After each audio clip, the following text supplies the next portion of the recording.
میں نے سر کھجایا، دراصل مزدور تو میں خود ہوں، کیا پورا ٹرک تم خالی کرو گے؟ میری مانو تو گلی کے موڑ تک چلے جاؤ، وہاں ایک گھٹیا سا بار ہے، فضول قسم کے لوگ وہاں اس وقت بھی بیٹھے ہوں گے، ایک ایک پاؤنڈ میں 2-4 کو پکڑ لاؤ، وہ سر کے بھل آئیں گے۔ میں نے کہا یہ تو بڑی اچھی بات بتائی آپ نے۔ میں یوں گیا اور یوں آیا، تقریباً 1 فرلانگ چل کے میں نے وہ بار دیکھا، اس کے گندے ہو جانے والے شیشوں پر لال رنگ سے جو نام لکھا گیا تھا وہ بھی اب پڑھا نہیں جاتا تھا۔ یہ جونی بار تھا یا جوزف بار۔ اس کے حال میں لکڑی کے بینچوں اور کرسیوں پر 30-40 شرابی بیٹھے تھے، ان میں 4-6 عورتیں بھی نظر آ رہی تھیں۔ وہ سب نچلے طبقے کے بدحال لوگ تھے جو اپنی آمدنی اور صحت دونوں کے دشمن تھے۔ حال کے اندر گھٹن تھی اور سستی شراب کی بو تھی، میلے جسموں سے پھوٹنے والے پسینے کی بو تھی اور سگریٹوں کا دھواں تھا۔ کچھ شرابی چپ بیٹھے کائنات کی بے ثباتی یا اپنی ازلی و ابدی بدبختی پر غور کر رہے تھے، کچھ شور مچا رہے تھے اور کہکے لگا رہے تھے۔ ایک شخص بینچ پر کھڑا شراب پی کر گلاس کو لہرا کے سب کو مخاطب کر رہا تھا، دیکھو میری طرف دیکھو، میں صدر امریکہ سے بھی بڑا ہوں، اس بلندی کو کیسے پہنچ سکتا ہے جس پر میں ہوں؟ دوسرا بینچ ہلا کے اسے گرانے کی کوشش کر رہا تھا۔ میں سیدھا کاؤنٹر کی طرف چلا گیا جہاں ایک بڈھے کوشر کے ساتھ ایک حیرت انگیز طور پر خوبصورت اور جوان لڑکی ساکی گیری کے افرائض سر انجام دے رہی تھی۔ وہ مجھے دیکھ کر کچھ حیران ہوئی، کیونکہ اپنی صورت، صحت اور حلیے سے میں اس کلاس کا نہیں لگتا تھا جو بار میں سے نشہ کرنے آ رہا تھا۔ بڈھا فوراً لپک کے آگے آیا، اسے ڈر ہو کہ میں وہاں شراب کی بجائے لڑکی کو ورگلانے آیا ہوں۔ میں نے اس سے بات کرنے کی کوشش کی تو اندازہ ہوا کہ وہ اونچا سنتا ہے، وہ میری بات کا مطلب کچھ نکالتا رہا۔ بالآخر اس لڑکی نے جو بڈھے کی بیٹی تھی میری مدد کی۔ میں نے کہا مجھے 2-3 مزدور چاہیے، کچھ سامان ہے جو ایک وین سے اتار کے گھر میں رکھنا ہے۔ وہ مزید حیران ہوئی، اس کام میں بھلا میں آپ کی کیا مدد کر سکتی ہوں اور یہ کیا مدد کر سکتے ہیں؟ اس نے شرابیوں کی طرف اشارہ کیا۔ میں نے کہا تم انہیں جانتی ہو؟ یہ بتا سکتی ہو کہ اس نے اتنی پی لی ہے کہ اپنے پیروں پر کھڑا بھی نہیں ہو سکتا، اور کون چند پاؤنڈ کما سکتا ہے؟ چند پاؤنڈ کی بات کو یہ سب تمہارے پیچھے چل پڑیں گے، تم اس سے پوچھو۔ وہ کونے میں، اس نے کہا، 3-4 افراد کی نشاندہی کی۔ تھینکس لیڈی، تم جتنی خوبصورت ہو اتنی ہی نیک دل بھی ہو، کاش میرے لیے تم پر 1000 جان سے فریضہ ممکن ہوتا۔ وہ کھلکھلا کے ہنس پڑی۔ تم کوشش بھی کرتے تو میرے باپ کے ہاتھوں قتل ہو جاتے، کیونکہ وہ رنگ دار لوگوں سے نفرت کرتا ہے۔ مجھے تھوڑا سا افسوس ہوا اور میں نے کچھ بے عزتی بھی محسوس کی۔ اگر وقت ہوتا تو اس متعصب بڈھے کو سبق سکھانے کے لیے میں اس کی بیٹی کو ایک بار ضرور اپنے ساتھ باہر لے جاتا، لیکن لندن میں کبھی نہ کبھی ایسے تلخ تجربے سے دوچار ہونا پڑ جاتا ہے، اور آپ خون کے گھونٹ پی کر خاموش ہو جانے کے سوا کچھ نہیں کر سکتے۔ لڑکی نے جن کی طرف اشارہ کیا تھا ان میں سے 3 نشے میں نہیں تھے، 1-1 پاؤنڈ کے لالچ میں فوراً میرے ساتھ چل پڑے۔ ایک نے تو بڑی کمینگی سے یہ بھی کہا کہ میں اکیلا ہی کافی ہوں، 3 پاؤنڈ مجھے دے دینا، ان 2 نکموں کی چھٹی کرو۔ لیکن باقی 2 کی گلیاں سن کے وہ خاموش ہو گیا۔ میں نے بڑی بی کے ساتھ اوپر جا کے نہیں بیٹھ سکتا تھا، اینی اوپر چلے گی۔ میں نے اپنی زیر کمان فوج کو کام کی نوعیت سمجھائی اور انہیں مستعد رکھنے کے لیے ان کے سر پر سوار رہا، ورنہ شاید وہ 1 گھنٹے کا کام ختم کرنے میں 2 گھنٹے لگا دیتے۔ میں نے وہیں کھڑے کھڑے چائے پی اور تمام اسباب کو احتیاط کے ساتھ اور کرینے سے نچلی منزل میں رکھوا کے تالا لگا دیا۔ وہ 1-1 پاؤنڈ لے کر خوش خوش چلے گئے۔ اب وہ صبح تک مدہوش ہونے کی حد تک شراب کا زہر حلق میں انڈیل سکتے تھے۔ ان کی حالت افسوسناک ضرور تھی، مگر میں خود کو اس کا ذمہ دار نہیں سمجھ سکتا تھا۔ انہوں نے محنت کر کے 1-1 پاؤنڈ کمایا تھا، اب اس دولت کا صحیح مصرف انہیں کوئی نہیں سکھا سکتا تھا۔ میرے نقطہ نظر سے یہ اچھی بات تھی کہ چشمدید گواہ شرابی تھے جہاں سے ہم وین لے کر چلے تھے، وہ بھی اور یہاں بھی۔ اگر صبح وہ کسی کو بتانے کے آدھی رات کو بعد انہوں نے ایک وین سے نوادرات اتارے تھے اور وین پر لال نیلے رنگ کی دھاریاں تھیں، تو لوگ کہتے کہ پتہ نہیں انہوں نے نشے میں کیا دیکھا اور کیا سمجھا۔ صبح 4 بجے تک میں نے وین کو پھر اس احاطے میں پہنچا دیا جہاں عاقل نے اس کا بھیس بدلا تھا۔ میرے پاس وقت نہیں تھا، ورنہ میں اس کے سفید جسم پر سے لال نیلے دھاریوں والے سٹیکرز اتار دیتا اور اسے ہوٹل بھی پہنچا دیتا۔ یہ کام میں نے عاقل کے لیے چھوڑ دیا۔ صبح 7 بجے کے بعد وہ فارغ تھا۔ 4:15 بجے میں نے اینی کے لیے ایک ٹیکسی روکی اور اسے پتہ سمجھایا تو اینی نے اس میں بیٹھنے سے انکار کر دیا۔ آپ بھی کمال کرتے ہو بھیا، میں اس وقت اکیلی کیسے چلی جاؤں اس کے ساتھ؟ میں نے بنا کے کہا، یہ کیا بکواس ہے؟ یہاں کے ساری ٹیکسی ڈرائیور ایک تجھے اغوا کرنے کے لیے یہ کام کر رہے ہیں نا؟ اپنی شکل دیکھی آئینے میں؟ وہ ہنس پڑی۔ دیکھی ہے، اسی لیے تو ڈرتی ہوں۔ میں مجبوراً اس کے ساتھ بیٹھا۔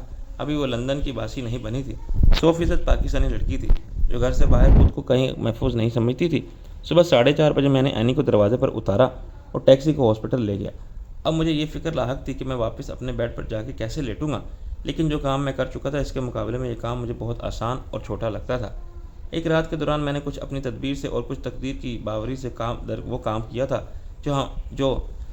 جو ہمالیہ کی چوٹی کو سر کرنے سے زیادہ مشکل اور کسی حد تک ناممکن لگتا تھا، مگر صرف 5 گھنٹے میں آپریشن مڈ نائٹ مکمل ہوا اور میں اپنی اس کامیابی پر فخر کر سکتا تھا۔ کچھ اندیشے میرے دل میں بستور جا گزرے تھے کہ چند گھنٹوں میں جب اس واردات کو خبر عام کی گئی تو کیا ہوگا، اس پر جمی کا رد عمل کیا ہوگا، اور لارڈ پرائس اس اطلاع پر کارروائی کرے گا۔ میں نے حالات ایسے پیدا کر دیے تھے۔ شک کا نشانہ لاٹ کی ذات بنتی تھی۔ اپارٹمنٹ سے سارا سامان اتارنے والے لڑکوں نے ایک سیکیورٹی گارڈز کو وردی میں دیکھا، تو اس گارڈ نے یہ بھی کہا تھا کہ وہ لاٹ پرائس کے ملازم ہیں۔ خود جمی 3 لاکھ پاؤنڈ کی ڈکیتی کا الزام لاٹ پرائس پر عائد کر چکا تھا اور اسے یقین تھا کہ اس کے سوا یہ حرکت کسی کی نہیں ہو سکتی۔ جب 6 لاکھ مالیت کے نوادرات غائب ہوں گے تو ایک بار پھر حالت کی گواہی لاٹ کو مجرم ثابت کرے گی، کیونکہ میں اور جمی تو زخمی تھے اور ہاسپٹل میں داخل تھے۔ ہاسپٹل کا ریکارڈ اور ڈاکٹرز میں سارا عملہ اس کا گواہ تھا۔ جمی تو حلف اٹھا کے کہے گا لاٹ پرائس کے سوا یہ کسی کا حرامی پن نہیں۔ اس نے پہلے 3 لاکھ واپس لے لیے، پھر مال غائب کرا دیا۔ اس نے حالات سے فائدہ اٹھایا۔ یہ سوچا کہ جمی تو پڑا ہے ہاسپٹل میں، ڈکیتی کی واردات اگر شاہ عالم کے ساتھ ہو سکتی ہے تو لاٹ پرائس کے ساتھ کیوں نہیں ہو سکتی؟ ڈاکہ تو کہیں بھی پڑ سکتا ہے۔ لیکن جمی بائبل پر ہاتھ رکھ کے حلف اٹھائے یا جلتے توے پر تشریف کو رکھ کے قسم کھائے۔ لاٹ پرائس کے ہاتھ صاف تھے اور میدان حشر میں بالآخر یہی ثابت ہوتا کہ اس پر کوئی الزام نہیں، مگر دنیا میں جمی اس پر یقین کر کے اسے معاف کرنے والا نہیں تھا۔ رہ گی میری ذات تو میں مظلوم بھی تھا اور معذور بھی۔ میرے 3 لاکھ پاؤنڈ چھین گئے تھے اور میں ہاسپٹل میں پڑا تھا۔ میری طرف کسی کا دھیان جانے کا کیا سوال، چنانچہ میرے لیے لازمی اور ناگزیر تھا کہ میں صبح اور پھر دن کی شفٹ والے سٹاف کی واپسی کے وقت اپنے کمرے میں اپنے بیڈ پر لیٹا ہوا پایا جاؤں۔ ٹیکسی نے مجھے گیٹ سے کچھ فاصلے پر اتار دیا۔ میں نے ہاسپٹل کا باہر سے جائزہ لیا۔ اس میں داخل ہونے کا کوئی چور دروازہ نہیں تھا۔ باہر ہر راستے پر گارڈ موجود تھے اور میرا بلا روک ٹوک کسی وارڈ تک پہنچنا مشکل تھا۔ یہ بھی ناممکن تھا کہ میں ٹارزن کی طرح کسی درخت کی شاخ سے جھول کر ایک نعرہ لگاؤں اور چھٹے فلور پر سیدھا اپنے کمرے میں جا اتروں۔ رسی کمند بنا کے یا سیڑھی لگا کے چڑھنا اور بھی دشوار تھا۔ میں اپنے کمرے میں پہنچا تو مجھ سے پہلے پولیس میرا استقبال کرنے کے لیے موجود تھی۔ پہلے میں نے ایک پر اعتماد بے نیازی کے ساتھ ایسے سیدھا گزر جانے کی کوشش کی جیسے مجھے کسی سے اجازت لینے کی ضرورت ہی نہیں تھی۔ جیسے ہاسپٹل کے عملے کے پرانے لوگ گزرتے ہوں گے، چوکیدار کے پکارنے پہ بھی میں آہستہ آہستہ سیٹی بجاتا رہا، جیسے وہ مجھے نہیں کسی اور کو پکار رہا ہے۔ پھر چوکیدار نے دوڑ کے مجھے پکڑ لیا۔ کیا بات ہے، تم کچھ اونچا سنتے ہو؟ ایسے کہاں منہ اٹھائے جا رہے ہو جیسے یہ ہاسپٹل نہیں تمہارا گھر ہے؟ میں نے متانہ سے سوال کیا۔ کیا یہاں شریف آدمیوں کے داخلے پر پابندی ہے؟ وہ بولا شریف آدمی یہاں رات کے وقت تفریح نہیں کر سکتا، کوئی کام ہے تو رجسٹریشن آفس جائیں۔ میں نے کہا اوکے، وہ کدھر ہے؟ اس نے مجھ سے کہا باہر سے آگے جاؤ، ایک دروازے پر ریسیپشن لکھا ہوا ہے، امید ہے تم پڑھ لو گے۔ میں نے اس کے طنز کے جواب میں کہا ہاں، اگر عبرانی یا چینی میں نہیں لکھا ہوا ہے تو۔ پھر اس اطمینان سے واپس ہو گیا جیسے کوئی بات ہی نہیں، لیکن اندر سے میری اضطرابی کیفیت کچھ اور تھی اور میں سوچ رہا تھا کہ اندر کسی مریض سے ملاقات کے لیے جانے کا میں کیا ہنگامی جواز پیش کروں گا۔ ہر مریض اس وقت سو رہا تھا، خود اس کے عزیز بھی اسے جگانا پسند نہیں کرتے تھے، خواہ وہ وجہ کچھ بھی ہو۔ پھر میں کیا پلٹ کے دوڑ لگاؤں اور رکے بغیر سیدھا نکل جاؤں؟ چوکیدار کیا کرے گا؟ وہ چلائے گا، شور مچائے گا یا میرے پیچھے دوڑے گا؟ ریس میں تو وہ میرا مقابلہ نہیں کر سکتا، لیکن ایسے گھسنے والے پر وہ فائر بھی کر سکتا ہے۔ وہ میری ٹانگ کو نشانہ بنا سکتے ہیں یا پھر آگے والے میرا راستہ روک سکتے ہیں۔ کسی فلم کا کامیڈی سین یہاں ہرگز پیش نہیں کیا جا سکتا تھا کہ میں ایک نرس کو ناک آؤٹ کروں، ہاسپٹل کی کوئی ٹرالی الٹوں اور کسی اسٹریچر پر جا لیٹوں، پھر اسٹریچر چل پڑے۔ اچانک میں نے خود کو رجسٹریشن آفس میں پایا۔ وہاں رات کے وقت آنے والے مریضوں کا رش نہیں تھا اور کوئی انکوائری کرنے والا بھی نہیں تھا۔ چنانچہ ڈیوٹی دینے والی واحد خاتون ایک کرسی پر فارغ بیٹھی تھی، بلکہ یہ کہا جائے کہ وہ کرسی میں پھنسی ہوئی تھی تو زیادہ مناسب ہوگا۔ اس کے بے پناہ وجود کو دیکھ کر کرسی کی مضبوطی کی داد دینی پڑتی تھی۔ اس نے اٹھے بغیر مجھ سے سوال کیا، یس، میں آپ کے لیے کیا کر سکتی ہوں؟ میں نے کہا کرنے کو تو بہت کچھ کر سکتی ہیں، لیکن میں آپ کو زحمت نہیں دوں گا۔ مثلاً وہ بولی۔ میں نے کہا آپ مجھے میرے کزن سے ملاقات کے لیے جانے کی اجازت دے سکتی ہیں جو روم نمبر 311 میں اداس اور اکیلا بیٹھا ہے، یہ ہاسپٹل کے قواعد کے خلاف ہے۔ میں نے کہا مس، مجھے صبح وطن واپس جانا ہے، کیا میں اسے ایک نظر دیکھ بھی نہیں سکتا؟ ہو سکتا ہے کہ یہ اس میں میری آخری ملاقات ہو۔ وہ بالکل جذباتی نہیں ہوئی۔ اس نے ایک کمپیوٹر کے چند بٹن دبا کے کہا آپ کے کزن کی حالت اطمینان بخش ہے، آپ اس سے ملاقات ہاسپٹل کے باہر ضرور ہوگی۔ میں نے کہا میں اپنی بات کر رہا ہوں، میری زندگی کی فرصت بہت محدود ہو گئی ہے، یو سی میں بہت جلد اس خوبصورت دنیا کو چھوڑ جاؤں گا۔ وہ متاثر ہو گئی۔ اوہ کیا ہوا آپ کو؟ میں نے کہا ٹرمینل کینسر۔ اور کیا؟ اب میں مرنے کے لیے واپس پاکستان جا رہا ہوں تاکہ وطن کی مٹی میں دفن ہو سکوں۔ وہ اور جذباتی ہو گئی۔ آئی ایم سوری اباؤٹ پیٹ، لیکن میں کچھ نہیں کر سکتی۔ صبح کے 5 بجے کسی مریض سے ملاقات کی اجازت صرف ایڈمنسٹریٹر دے سکتا ہے۔ میں نے کہا ایڈمنسٹریٹر کوئی پتھر دل شخص تو نہیں ہوگا نا؟ ہاں، مگر وہ بھی گھر پر سو رہا ہے اور میرا تجربہ ہے کہ وہ رات کے وقت فون بند کر دیتا ہے، باسٹرڈ، یا اس کی بیوی کہہ دیتی ہے کہ وہ گھر پر نہیں ہے، کتیا ہوا اس کے ساتھ سو رہا ہوتا۔ میں نے کہا تم ٹرائی تو کرو۔ اس نے کوشش کی اور ناکام ہو کر ریسیور رکھ دیا۔ وہی ہوا، فون بزی مل رہا تھا مسلسل۔ میں نے کہا کیا کچھ نہیں ہو سکتا نیک دل خاتون؟ اس نے نفی میں سر ہلایا۔ تم یہاں بیٹھ کے اس کے آفس آنے کا انتظار کرو، وہ عام طور پر 8 بجے پہنچ جاتا ہے۔ میں نے اتنی دیر میں ہاسپٹل کے اندر جانے کا وہ راستہ دیکھ لیا جو آفس کے پچھلے حصے میں واقع تھا۔ میں نے ایک کرسی پر بیٹھ کے سوچنا شروع کیا کہ پچھلی طرف سے ایک ڈاکٹر اندر آیا۔ اس نے اپنا اسٹیتھوسکوپ کاؤنٹر پر رکھا، ایپرن اتار کر اور دائیں طرف والے دروازے میں غائب ہو گیا۔ وہ غالباً ڈیوٹی روم تھی جہاں ڈاکٹر مصروف نہ ہونے کی صورت میں تھوڑا سا ریلیکس کر لیتے ہیں۔ میں نے نرس سے پوچھا کہ یہ ڈاکٹر بھی اجازت نہیں دے سکتا؟ اس نے کہا نو، وہ بھی مجبور ہے۔ میں نے بھری، پھر تو میں بھی مجبور ہوں یہاں بیٹھ کے صبح کا انتظار کرنے پر۔ 10 منٹ بعد جب میں اس طرح انتظار سے سخت پریشانی میں مبتلا ہو چکا تو قدرت نے میری مشکل آسان کی۔ نرس خاصی کوشش کر کے کرسی سے نکلی اور مجھ سے مخاطب ہوئی، میں چند منٹ کے لیے واش روم جا رہی ہوں، کوئی غلط حرکت مت کرنا۔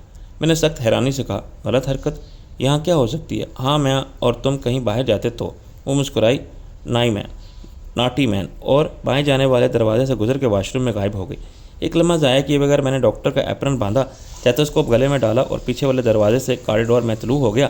آخر ایک بہن جسم کے فاضل پانی کو خرچ کرنے میں کتنا وقت لیتی ہے؟ میں نے خود سے سوال کیا، مگر مجھے کبھی اس قسم کا مشاہدہ کا موقع نہیں ملا تھا یا ہے تو میں نے فراغت کا ٹائم نوٹ نہیں کیا تھا۔ اندازہ مجھے 5 منٹ کی مہلت میسر تھی۔ میں اب حلیے سے ایک ڈاکٹر نظر آتا تھا۔ میرے چہرے پر اینک نہیں تھی لیکن اعتماد تھا۔ میں نے خطرناک جوا کھیلا تھا۔ یہ ہو سکتا تھا کہ اسٹاف کو کوئی ممبر میری اجنبی صورت سے کنفیوز ہو جائے کہ یہ ڈاکٹر کون ہے، یا کوئی مجھ سے پوچھ بیٹھے کہ تمہارے سینے پر نام کا بیچ کیوں نہیں، جو مجھے عملے کے ہر فرد کے سینے پر نظر آ رہا تھا۔ اندر کا جغرافیہ پوری طرح میرے ذہن میں نہیں تھا۔ آتے جاتے ایک ہی کوریڈور سے گزرا تھا اور میں نے ایک ہی لفٹ کو استعمال کیا اور ایک ہی زینہ دیکھا تھا۔ سوال یہ تھا کہ وہ لفٹ اور زینہ کہاں ہیں؟ میں نے تصور میں سمت کا تعین کیا۔ میں گیٹ سے اندر میں سے کدھر مڑ رہا تھا، بائیں جانب، اور اب میں کدھر جا رہا ہوں، صحیح سمت میں یا مخالف سمت میں؟ میں پلٹ گیا۔ 10 قدم 20 قدم اور وہ نرس اب کیا کر رہی ہوگی؟ لا حول ولا قوت۔ اصل بات یہ ہے کہ ابھی وہ واپس نہیں آئی ہوگی، لیکن بالفرض محال وہ صرف منہ پر پانی کا چھینٹا مار کے یہاں ہاتھ دھو کے لوٹ آئی، پھر اندر آتے ہی پہلے وہ مجھے غائب دیکھے گی، پھر اسے معلوم ہوگا کہ ڈاکٹر کا اسٹیتھوسکوپ اور ایپرن بھی غائب ہے، تو فوراً سمجھ جائے گی کہ واردات ہو گئی۔ اس کے سر میں تھوڑی بہت عقل تو یقیناً ہوگی۔ اس کا ثبوت مجھے فوراً ہی مل گیا۔ نرس نے اندر کے اسپیکر سسٹم پر پکارنا شروع کیا، اٹینشن اٹینشن پلیز، ایک شخص ڈاکٹر کے حلے میں ہاسپٹل کے اندر داخل ہو گیا ہے، اس کے ارادے ٹھیک معلوم نہیں ہوتے۔ پھر اس نے میرے بارے میں بنیادی معلومات نشر کرنی شروع کی۔ رنگ، قد، وزن، کپڑے کیسے پہن رکھے ہیں۔ میرا دل پہلے دھڑکنا بھول گیا۔ پھر مجھے یقین تھا کہ اب ہر طرف سے نمودار ہونے والے محافظ مجھے گھیر لیں گے، مجھے ہاتھ پاؤں اٹھانے کا حکم دیں گے، اور بس اس کے بعد ولایت کی جیل کے مزے 2-4 سال سکون سے اچھے گزر جائیں گے۔ زینہ اور لفٹ اچانک ہی میرے سامنے آ گئے۔ اگر دن کا وقت ہوتا تو آفس کی جانے والی اناؤنسمنٹ ہر فلور پر سننے والوں کی تعداد بہت زیادہ ہوتی، مگر اس وقت اعلان سے زیادہ ہلچل پیدا نہیں ہوئی تھی۔ میں دوڑ کر لفٹ میں گھس گیا اور اس کا دروازہ بند کرنے ہی والا تھا کہ ایک شخص میری طرف دوڑا۔ ٹھہرو، اس نے کہا، اور میری 6ٹھی منزل والا بٹن دبانے سے پہلے لفٹ میں گھس گیا۔ مجھے 6ٹھی منزل پر جانا ہے، اس نے مسکراتے ہوئے پلٹ کے کہا۔ اسے یقیناً اعلان نہیں سنا تھا، یا سنا تھا تو غور نہیں کیا تھا۔ میں نے اس سے نہیں کہا تھا کہ مجھے بھی 6ٹھے فلور پر ہی اترنا تھا۔ میں نے 6ٹھے اور 7ویں فلور کا بٹن دبا دیا۔ میں نے تمہیں پہلے کبھی نہیں دیکھا۔ میں 7 سال سے ہوں یہاں، ڈیول کہتے ہیں، سب ایکس رے ٹیکنیشین ہوں۔ اس نے مجھ سے ہاتھ ملایا۔ میں نے کہا، ڈاکٹر گوپی فرام انڈیا۔ جب وہ 6ٹھے فلور پر اتر گیا تو میں نے خدا کا شکر ادا کیا، لیکن مجھے اب ایک نئی پریشانی لاحق ہو گئی تھی۔ 6ٹھے فلور پر وہ پھر مل گیا تو کہے گا، ڈاکٹر یہ کیا تم 7ویں فلور تک جا کر پھر نیچے 6ٹھے فلور تک آئے ہو، اور وہ بھی زینے سے؟ لیکن اب کچھ نہیں ہو سکتا تھا۔ میں زینے کے راستے سے نیچے پہنچا تو مجھے کہیں دکھائی نہیں دیا۔ کاریڈور سنسان پڑا تھا۔ میں کمروں کے نمبر دیکھتا ہوا آگے بڑھا۔ اس مرتبہ میں مخالف سمت میں آیا تھا، چنانچہ میرا اپنا کمرہ پیچھے رہ گیا تھا۔ ایک کمرے سے پہلے نرس نکلی، پھر ایک ڈاکٹر تیزی سے باہر آیا۔ وہاں کوئی گڑبڑ معلوم ہوتی ہے۔ ڈاکٹر نے کاریڈور میں لگے ہوئے انٹرکام پر کسی سے بات شروع کی۔ نرس سیدھی گزر گئی۔ ذہنی طور پر اپسیٹ تھی، اور اس کی پریشانی کی وجہ یقیناً مریض کی حالت تھی، ورنہ وہ پیچھے ضرور دیکھتی۔ ڈاکٹر کے پیچھے سے گزرتے ہوئے میں نے ڈاکٹر کی بات سنی۔ وہ کہیں دوسرے ڈاکٹر کو بتا رہا تھا کہ مریض کو فوری طور پر ICU میں شفٹ کرنا ضروری ہو گیا ہے۔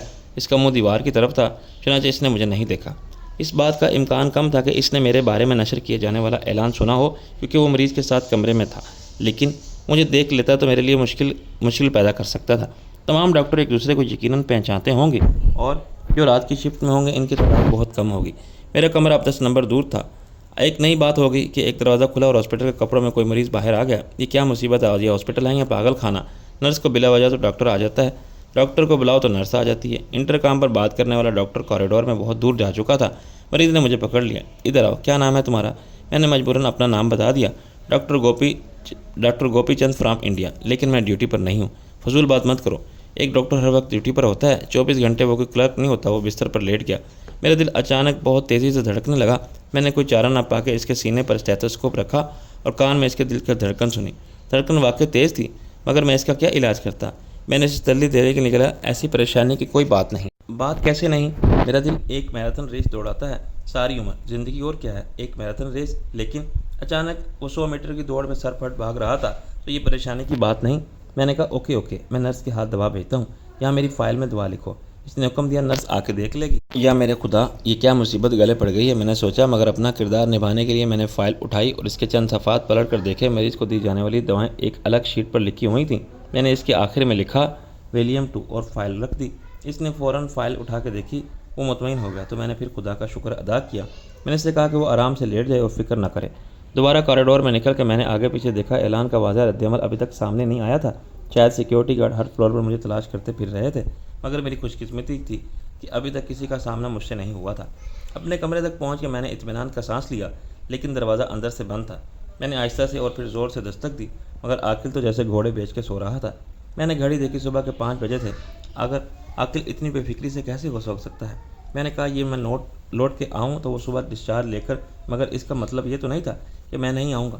اور کیا خود اسے ڈر نہیں کہ کہیں یہ راز فاش نہ ہو جائے کہ اصل مریض تو بھاگ گیا ہے اور پتہ نہیں کون اس کی جگہ لیٹا ہوا ہے؟ میں نے دانت پیس کر کہا، الو کے پٹھے عاقل خان دروازہ کھول، پھر دستک دی۔ اسی وقت کوریڈور کے آخری حصے میں سیکیورٹی گارڈ نمودار ہوا۔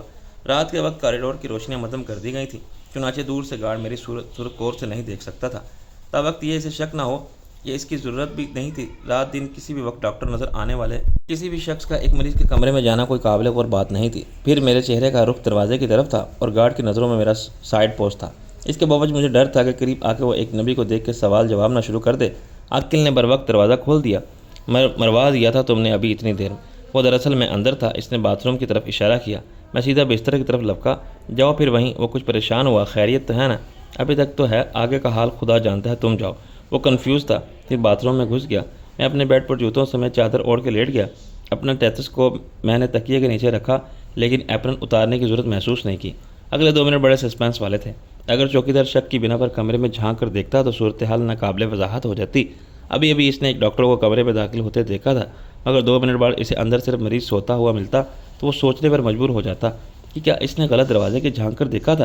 شاید پھر وہ ساتھ والے 2 دروازوں کو کھول کر دیکھتا اور ڈاکٹر کہیں بھی نہ ملتا تو فوراً رپورٹ کرتا کہ ڈاکٹر نظر آنے والا متشبہ شخص جس کے بارے میں لاؤڈ اسپیکر سے اعلان نشر کیا گیا تھا ابھی نظر آیا تھا، مگر پورے اسرار طور پر کسی کمرے میں غائب ہو گیا۔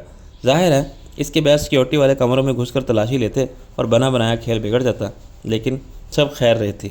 گارڈ کے قدموں کی چاپ نزدیک آئی۔ ایک لمحے کے لیے مجھے ایسا ہی محسوس ہوا جیسے وہ کمرے کے دروازے پر رکا ہے، مگر پھر چاپ دور ہونے لگی۔ میں نے سکون کا سانس لیا اور باتھ روم کے دروازے پر ناک کر کے عاقل کو آل کلیئر کا سگنل دیا، اب تم باہر آ سکتے ہو۔ آخر ہوا کیا تھا وہ بولا۔ میں نے کہا وہ مجھے اندر نہیں آنے دے رہے تھے۔ مجبوراً میں نے ایک ڈاکٹر کا اسٹیتھوسکوپ لیا اور ایپرن۔ کیسے؟ کسی ڈاکٹر کو ناؤٹ آؤٹ کر کے؟ نہیں یار، ایک جگہ رکھا ہوا مل گیا تھا، مگر انہیں پتہ چل گیا، وہ لاؤڈ اسپیکر پر اعلان کر چکے ہیں کہ ایک شخص ڈاکٹر کا حلیہ بنا کے اندر گھس گیا ہے۔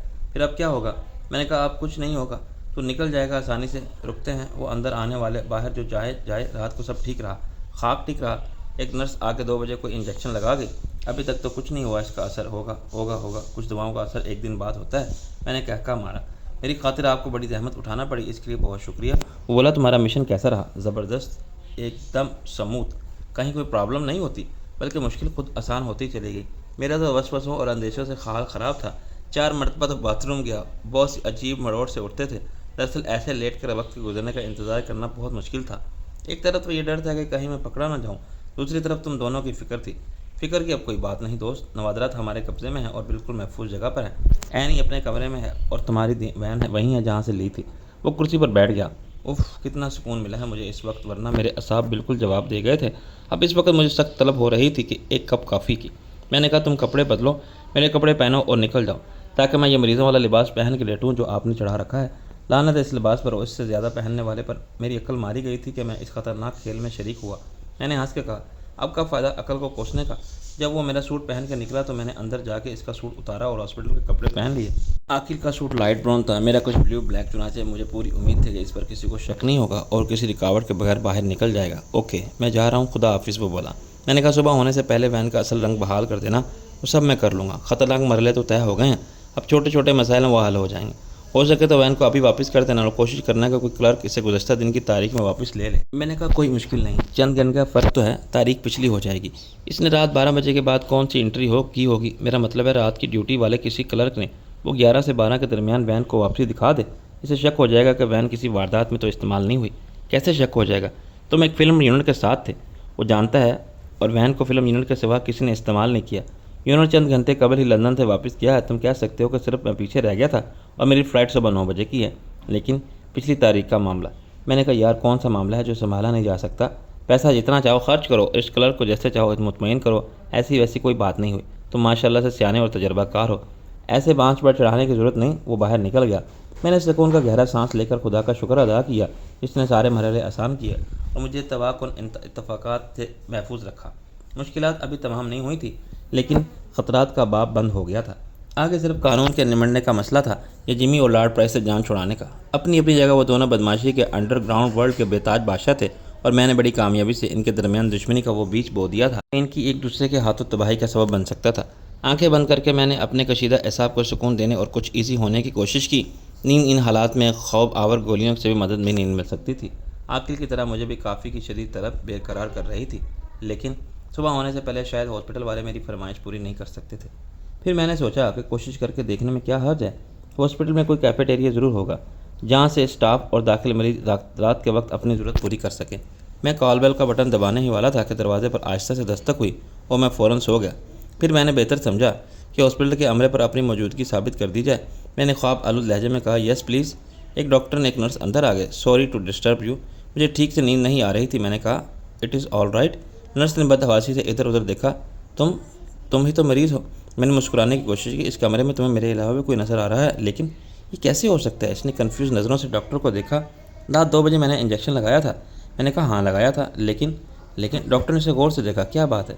نہ جانے کیوں مجھے ایسا لگتا ہے ڈاکٹر جیسے یہاں کوئی اور تھا، مگر یہ کیسے ممکن ہے؟ اس کی عقل کھپت ہونے لگی تھی۔ میں نے کہا تم شاید کام کی زیادتی سے تھک گئی ہو، شاید، پتہ نہیں میرے دماغ میں یہ خیال کیوں آیا۔ میں نے کہا مجھے کل داخل کیا گیا تھا جمی اور جولی کے ساتھ، ان کو زیادہ چوٹیں آئی تھیں۔ کچھ بدماش ہماری گاڑی اور 3 لاکھ پاؤنڈ چھین کر لے گئے تھے۔ ڈاکٹر نے منہ گول کر کے سیٹی بجائی۔ 3 لاکھ کہا تم نے؟ بس 3 لاکھ؟ یس 300,000۔ صبح کے اخبارات میں اس کی تفصیل ملے گی۔ میں بے ہوش تھا۔ اس وقت دماغ کے اندر کچھ عجیب سی کیفیت ہے۔ اگر مجھے ایک پیالی کافی مل جائے تو شاید میں کچھ بہتر محسوس کروں۔ نرس کسی سوچ میں گم تھی۔ کیوں نہیں؟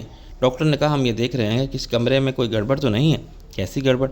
میں نے حیران ہو کے آنکھیں ملیں اور جمائی لے کر اٹھ بیٹھا۔ کچھ نہیں، ڈاکٹر کا حلیہ بنا کے ایک باہر کا آدمی اندر گھس آیا ہے اور پتہ نہیں کہاں کھو گیا ہے۔ ہم ہر کمرے کو چیک کر رہے ہیں۔ میں نے کہا میں تو سوتا رہا۔ ایک بار اٹھ کے باتھ روم تک گیا تھا تو چکر آنے لگے، بڑی مشکل سے واپس بیڈ تک آیا۔ ایسا کب تک رہ گیا ڈاکٹر؟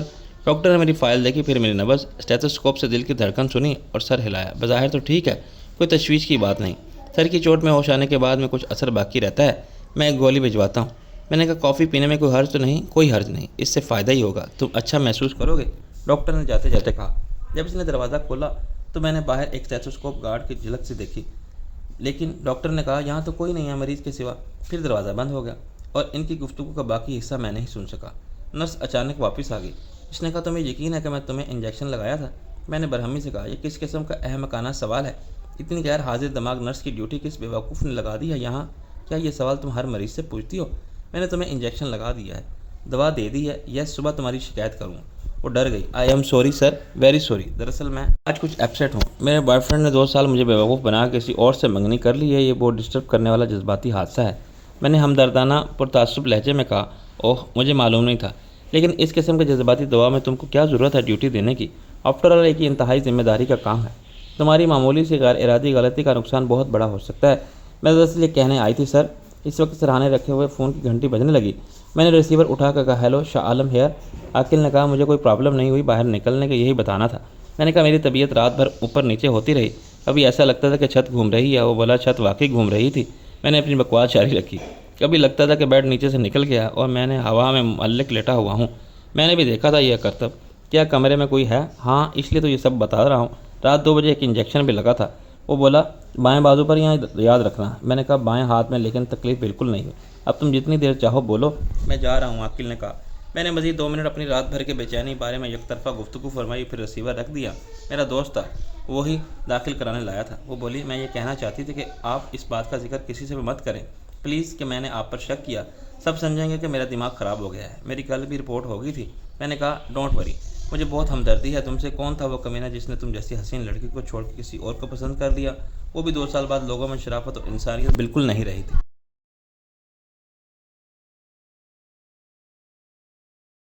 ابھی چند ہی منٹ گزرے تھے کہ کافی آ گئی۔ میں نے گھڑی دیکھی تو صبح کے 5:30 بج رہے تھے۔ کہ اب تک لارڈ پرائس کو دوسری ڈکیتی کی واردات کے بارے میں معلوم ہو گیا ہوگا۔ میں نے سوچا واردات کو اب تقریباً 2 گھنٹے گزر چکے تھے، شاید اب تک سیکیورٹی گارڈز ہوش میں آ چکے ہوں گے، ان کے جسم پر کسی خطرناک چوٹ کی کوئی ظاہری علامت نہیں ہوگی۔ چنانچہ اپنی حالت سنبھالنے کے بعد ان کے سامنے سب سے خطرناک اور جان لیوا مرحلہ یہ آئے گا کہ وہ کس منہ سے اپنے مالکوں کو ڈکیتی کے بارے میں بتائیں، وجہ کتنی بھی معقول کیوں نہ ہو اور اسباب کیسے بھی ہوں۔ مالکوں کے نزدیک ان کی غفلت اور نااہلی کا جرم ناقابل معافی ہوگا۔ وہ مسلح تھے، انہیں وہاں اس لیے بٹھایا گیا تھا کہ وہ لاکھوں کے مال کی حفاظت کریں اور اس کی فرض کی ادائیگی میں اپنی جان بھی قربان کرنی پڑے تو کر دیں۔ وہ بتا رہے ہیں کہ 2 افراد خالی ہاتھ وہاں آئے اور ان میں سے ایک نے صرف ان کے دونوں ہاتھ کو اپنے ہاتھ مار کر لمبا لٹا دیا۔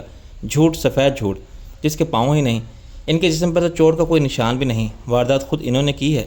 6 لاکھ پاؤنڈ کا مال خود انہوں نے اپنے ساتھیوں کی مدد سے نکالا ہے اور باقی سب ڈرامہ ہے۔ ایسے نمک حراموں کی سزا موت سے کم کیا ہو سکتی ہے؟ مگر مالکان اپنا مال برآمد کرنے کے لیے پولیس سے مدد لیں گے اور پولیس کو تشدد کے وہ سائنٹیفک اور بہمانہ طریقے اختیار کرنے کا معاوضہ بھی ادا کریں گے جن سے پتھر کے بت بھی بولنے لگیں۔ اور سیکیورٹی گارڈ چوری کا مال اگلنے کے بعد خون اگلتے ہوئے جان بھی دے دیں گے، مگر جان دے کر عذاب کی زندگی سے رہائی کا آسان مرحلہ بعد میں بہت دیر سے آئے گا۔ لیکن سوال یہ ہے کہ اس ڈکیتی کی اطلاع پر جمی کا اور لارڈ پرائس کا فوری رد عمل کیا ہوگا؟ کیا جمی کو یہ اطلاع یہاں ہاسپٹل میں دی جائے گی؟ کسی میں ہمت ہے کہ 24 گھنٹے گزرنے سے پہلے ہونے والے اس نقصان کی عظیم خبر سنانے کی ہمت کرے؟ یقیناً یہ کام جولی کرے گی۔ جولی معاملہ فہم اور سمجھدار عورت ہے۔ وہ صورتحال سے نمٹنے کی صلاحیت رکھتی ہے۔ سرکس میں شیر پر سواری کرنے والے کی طرح جو جانتا ہے کہ جنگل کا بادشاہ غیظ و غضب میں پاگل ہو جائے تو اسے کیا کرنا چاہیے۔ ڈکیتی کی خبر ایٹمی دھماکے کی خبر سے کم نہ ہوگی۔ 3 لاکھ پاؤنڈ راستے میں لٹ گئے تھے تو اس صدمے نے اسے مجھے اتنا پاگل نہیں کیا تھا جتنا جمی کو کیا تھا۔ اسے وہ اپنا مال سمجھ رہا تھا، اس کی پلاننگ مکمل تھی اور سب کچھ اس کے شاندار منصوبے کے عین مطابق ہو رہا تھا۔ وہ کامیابی سے صرف 15 منٹ کے فاصلے پر تھا جب تقدیر نے اس کو زک پہنچائی اور اس کے 3 لاکھ پاؤنڈز کا مالک بن جانے کے خواب کو چکنا چور کر دیا۔ اصلاً نقصان پر مجھے سب سے زیادہ صدمہ ہونا چاہیے تھا اور نقصان پر سب سے زیادہ آنسو مجھے بہانے چاہیے تھے، مگر میں نے ثابت کیا کہ میرے اعصاب کتنے مضبوط ہیں اور مجھ میں صبر سے کام لینے کا کتنا حوصلہ ہے۔ ظاہر ہے اس کے بعد جمی ضبط کا مظاہرہ نہ کرتا تو کیا کرتا۔ اس نے اپنی ذات پر آنے والے الزام کو سچ بول کر رد کر دیا اور اس میں سب سے زیادہ مددگار جولی ثابت ہوئی۔ لیکن مفت میں ملنے والے 3 لاکھ پاؤنڈز کے ایک منصوبے کی ناکامی کے باوجود جمی نے خود کو مطمئن کر لیا تھا کہ چلو بدقسمتی سے ایک فائدہ نہیں ہوا، مگر اپنے پاس سے تو کچھ نہیں گیا نا، یا گیا تو شاہ عالم کا گیا۔ لیکن ڈکیتی کی واردات میں جتنا مال گیا وہ بھی میرے نقصان کے برابر تھا اور یہ جمی کا مال تھا۔ اس کے نصف کی مالیت اتنی ہی تھی جتنی اس نقد رقم کی جو ڈاکو مجھ سے چھین لے گئے تھے۔ جمی پہلے تو نہیں ہوا مگر اب ضرور پاگل ہو جائے گا۔ میں نے بڑی کامیابی سے شک کے جذبات کا ریلا لارڈ پرائس کی طرف موڑ دیا تھا اور اب جمی کو یقین تھا کہ ہم سے 3 لاکھ پاؤنڈ چھین کر لے جانے والے لارڈز کے اپنے گرکے تھے جو محل سے ہی ہمارے پیچھے لگ گئے تھے۔ اس نے مان لیا تھا کہ خود اس نے بھی ایسا ہی سوچا تھا کہ مگر لارڈ پہل کر گیا اور جمی منہ دیکھتا رہ گیا۔ اس اعتراف جرم سے جمی نے اپنی ذات کو الزام سے محفوظ کر لیا تھا، مگر ظاہر ہے بزنس میں اگر ایک پارٹنرز کی نیت میں اس حد تک ناقابل اعتبار ہو تو اس کے ساتھ مستقبل میں کوئی پارٹنرشپ کرنے کا کیا سوال۔ لیکن اس رات 6 لاکھ کے مال کا چوری ہو جانا معمولی بات نہیں تھی۔ میری ذات پھر شعبے سے بالاتر ہو گئی تھی کیونکہ میں زخمی ہو کر جمی کے ساتھ ہاسپٹل میں لیٹا ہوا تھا۔ اس کے علاوہ میں کسی گینگ وار میں شریک نہیں ہو سکتا تھا۔ لندن میں میرا کوئی انڈر گراؤنڈ گروہ نہیں تھا۔ میں ایک سیاسی شخصیت تھا اور نوادرات کی حد تک صرف ایک بزنس مین۔ میرے پاس ڈپلومیٹک پاسپورٹ تھا جس کی مدد سے میں بہت سی رکاوٹیں دور کر لیتا تھا، لیکن لندن میں ایک بیوی اور ایک چھوٹی بہن کے سوا میرا کوئی نہیں تھا۔ میں پاکستان میں بھی صرف سیاسی بدماشی کر سکتا تھا۔ میں کسی مافیا کا سربراہ یا کسی زیر زمین دنیا کا ڈان نہیں تھا۔ چنانچہ یہ طے تھا کہ اب 6 لاکھ پاؤنڈز کے نوادرات چوری کرنے کا الزام جمی اور لارڈ پرائس ایک دوسرے پر عائد کریں گے اور اس معاملے میں ان کے درمیان کوئی خوفناک گینگ وار بھی ہو سکتی تھی جس کا انجام دونوں کی تباہی کے سوا کچھ نہ ہو، مگر قانونی جنگ سے الگ وہ اپنی جنگ ضرور لڑیں گے، مگر ان کی جنگ کے اثرات خود کو محفوظ رکھنا میرے لیے بھی آسان نہیں ہوگا۔ اگر انہیں ذرا بھی شک ہو گیا میرا جینا عذاب کر دیں گے۔ میں نے اپنی طرف سے پوری احتیاط کی، لیکن لندن کی پولیس کی مثالی کارکردگی کی افسانوی شہرت غلط نہیں تھی۔ ان کے بارے میں مبالغے کی حد تک یہ کہا جاتا تھا کہ وہ ہر جائے واردات پر مجرم سے پہلے موجود ہوتے ہیں، کیونکہ ارتکاب جرم نے پہلے ہی کی ساری منصوبہ بندی ان کو معلوم ہو جاتی ہے، اور یہ کہ وہ کبھی مایوس نہیں ہوتے۔ پولیس کے سراغ رساں اس خیال پر عقیدے کی طرح قائم رہتے ہیں کہ ہر مجرم خواہ کتنا ہی ذہین اور دور بیس کیوں نہ ہو کوئی غلطی ضرور کرتا ہے۔ تاہم یہ بھی ایک حقیقت تھی کہ لندن پولیس بہت سی وارداتوں کا سراغ لگانے میں ناکام رہتی تھی۔ یہ الگ بات ہے کہ ہمارے ملک کی پولیس کے مقابلے میں یہ ناکامی کا تناسب بہت کم تھا۔ مجھے معلوم تھا کہ پولیس کے سراغ رساں اپنی تفتیش کی بنیاد پر شک پر رکھتے ہیں اور سامنے کی حقیقت کی بجائے امکانات میں ناممکنات کو زیادہ باریک بینی سے گناتے ہیں۔ وہ مجھ سے گھما پھرا کے وہی سوالات بار بار پوچھیں گے، نفسیاتی حربے استعمال کر کے مجھے کنفیوز اور گمراہ کرنے کی کوشش کریں گے اور میرے سچ کو جھوٹ تسلیم کرتے ہوئے میری ہر بات کو اپنے تجربے کی کسوٹی پر پرکھے بغیر مطمئن نہیں ہوں گے۔ چنانچہ میں نے فیصلہ کر لیا تھا کہ اپنے بیان کو زیادہ سے زیادہ حقائق تک محدود رکھوں گا۔ اس میں صرف لوگر اینڈ کمپنی کے ساتھ میری ساز باز کا ذکر نہیں ہوگا، باقی سب وہی ہوگا جو ہے۔ میں شاہ عالم ہوں، میں بنیادی طور پر نہ آرٹ ڈیلر ہوں، نہ نوادرات کا ماہر یا اسمگلر، میں سیاستداں تھا، لیکن لندن میں خاموش جلا وطنی کی زندگی گزار رہا ہوں۔ حال ہی میں مجھے ایک بار پھر پاکستان جانے کا موقع ملا تو میرے پرانے بزنس پارٹنر رب نواز نے مجھ سے رابطہ کیا اور پرانے کاروباری تعلقات استوار کرنے کی ضرورت پر زور دیا تو میں نے اس کی بات مان لی۔ میں پہلے بھی پاکستان سے نوادرات لاتا تھا، مجھے نہیں معلوم کہ رب نواز وہ نوادرات کہاں سے حاصل کرتا ہے اور کیسے، ان میں کتنے اصلی ہوتے ہیں کتنے جعلی، مجھے کچھ علم نہیں۔ یہ نوادرات یہاں میں جمی کے حوالے کر دیتا تھا، وہ مجھے ادائیگی کرتا تھا اور میں اپنا حق محنت رکھ کے باقی رب نواز کو پہنچا دیتا تھا۔ میرے لندن میں کاروباری رابطے تھے اور ڈپلومیٹک پاسپورٹ ہونے کی وجہ سے امیگریشن کے سخت مراحل میرے لیے آسان ہو جاتے تھے۔ بس میں لارڈ پرائس کے علاوہ بہت ملکی اور غیر ملکی خریداروں، آرٹ ڈیلروں اور نوادرات کے قدردانوں سے واقف ہوں۔ میرے پاس خود جمی کے فراہم کردہ نام اور پتوں کی فہرست تھی، یہ میں پولیس کے حوالے کر سکتا ہوں اور محفوظ رہ سکتا ہوں۔ میں اپنے خیالات میں اتنا محو تھا کہ فون کی گھنٹی بجی تو میں اچھل پڑا۔ میں نے ریسیور اٹھا کے سوالیہ لہجے میں کہا، ہیلو کون؟ تمہاری بیوی اور کون؟ روشنی نے عجیب سے لہجے میں کہا۔ میں نے کہا، یہ تمہاری آواز کو کیا ہوا؟ کیا تم روتی رہی ہو؟ اگر رونا ہے میرے نصیب میں تو۔ میں نے کہا، روشنی خیریت تو ہے نا؟ میری چھوڑو، اپنی سناؤ، میرا خیال تھا تم سو رہے ہوگے، مجھے نیند نہیں آ رہی تھی۔ اوہو، بڑے بے رحم ہیں ہاسپٹل والے، ہر مریض کو سکون سے سلا دیتے ہیں اور اتنی بڑی واردات میں زخمی ہونے والے شاہ عالم کی کوئی مدد نہیں کی۔ وہ طنز سے بولی۔ میں نے کہا، تمہیں سب معلوم ہے؟ وہ چلانے لگی، سب نہیں، بس اتنا ہی معلوم ہے جتنا مجھے بتایا گیا ہے، جتنا تمہاری اس خر دماغ بہن نے اور پاگل بہنوئی نے بتانا مناسب سمجھا۔ میں نے کہا، تم لڑنا چاہتی ہو فون پر؟ میں کیا لڑوں گی تم سے، اتنی اوقات ہے میری؟ پہلے ہی دن تم نے میری حد بندی کر دی تھی 60,000 پاؤنڈ کے ساتھ۔ ہر قدم پر تم مجھ سے جھوٹ بول رہے ہو اور یہ چاہتے ہو کہ میں تم پر اعتبار کرتی جاؤں۔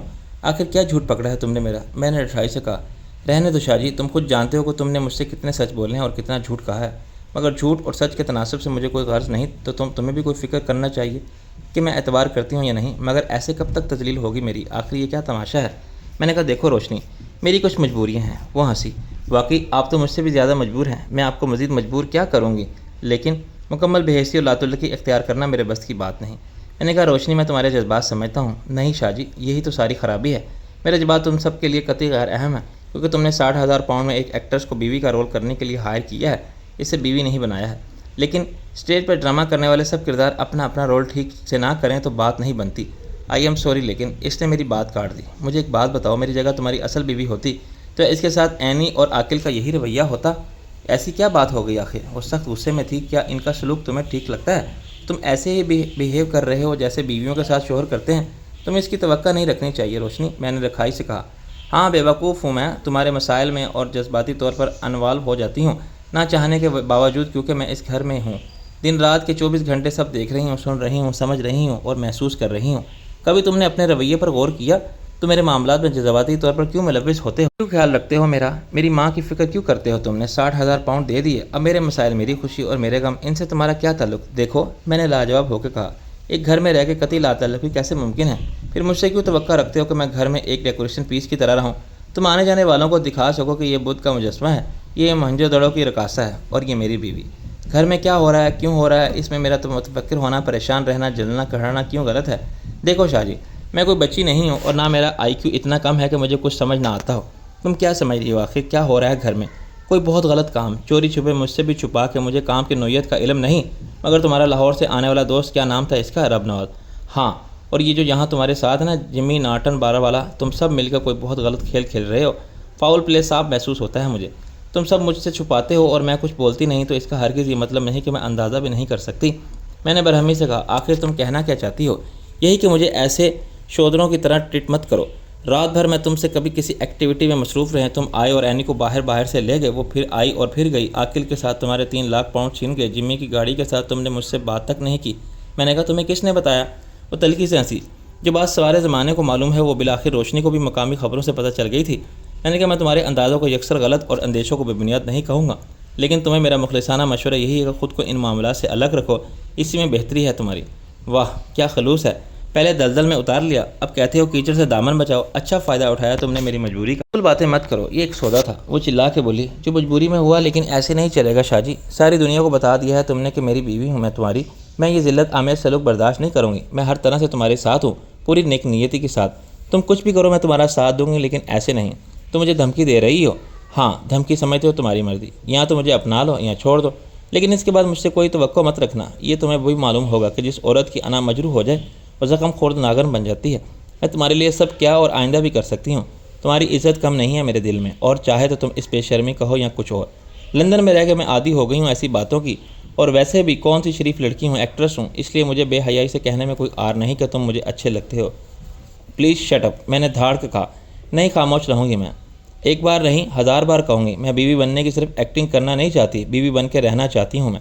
تمہارا دماغ خراب ہو گیا ہے روشنی، چلو یہی سمجھ لو، اور میرے دماغ کا علاج بس یہی ہے کہ تم مجھے اپنا لو، سب کے سامنے نہیں، اکیلے میں بھی بیوی مان لو۔ یہ ناممکن ہے، اسے تم ممکن بنا سکتے ہو، یقین کرو تم کو کبھی پچھتانا نہیں پڑے گا۔ میں کوئی بڑی لڑکی نہیں ہوں شاہ جی، بہت اچھی بیوی ہوں گی، میں ساری عمر تمہاری خدمت کروں گی، تمہاری کنیز بن کے رہوں گی۔ وہ رفتہ رفتہ جذباتی ہسٹریا کا شکار ہو گئی اور اب سسکیاں لے کر رو رہی تھی۔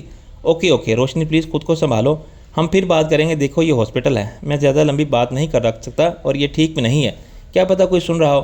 مجھے بیوقوف مت بناؤ، تمہیں فیصلہ کرنا ہی ہوگا شاہ جی، ورنہ کیا۔ میرا پارا پھر چڑھنے لگا۔ مجھے اب کسی کا ڈر نہیں، میں مایوسی کی اس انتہا پر ہوں جہاں مجھے کوئی فرق نہیں پڑتا اگر میں مر جاؤں، لیکن مرنے سے پہلے میں کسی کو زندہ نہیں چھوڑوں گی جو میری بربادی کے ذمہ دار ہوں گے۔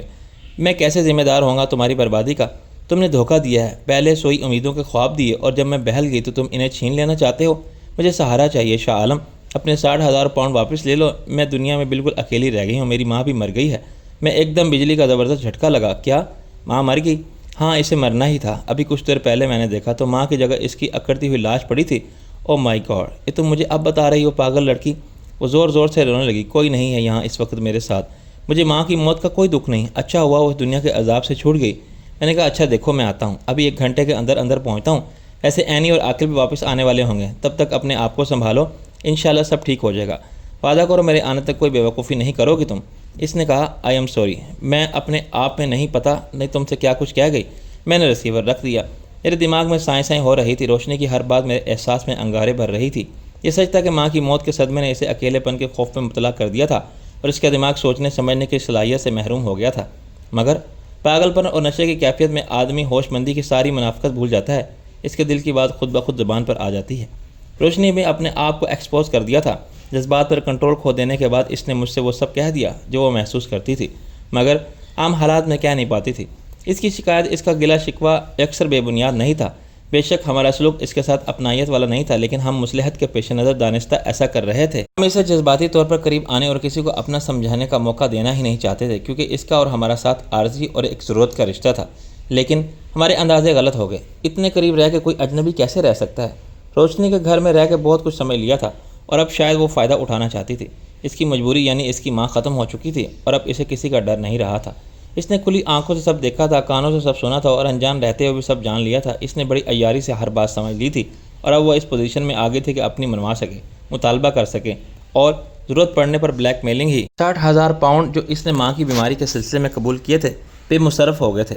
مجھ سے ملنے سے پہلے بھی وہ لندن میں اکیلی رہتی تھی اور گزر اوقات کے لیے ملازمت کرتی تھی، مگر اب اس نے کچھ اور سوچا تھا۔ وہ میری شریک حیات بننا چاہتی تھی، اور اس سب کی مالک ہونا چاہتی تھی جو میرا تھا۔ میرا وجود غصے کی آگ میں جلنے لگا۔ الو کی پٹھی مجھے دھمکی دیتی ہے۔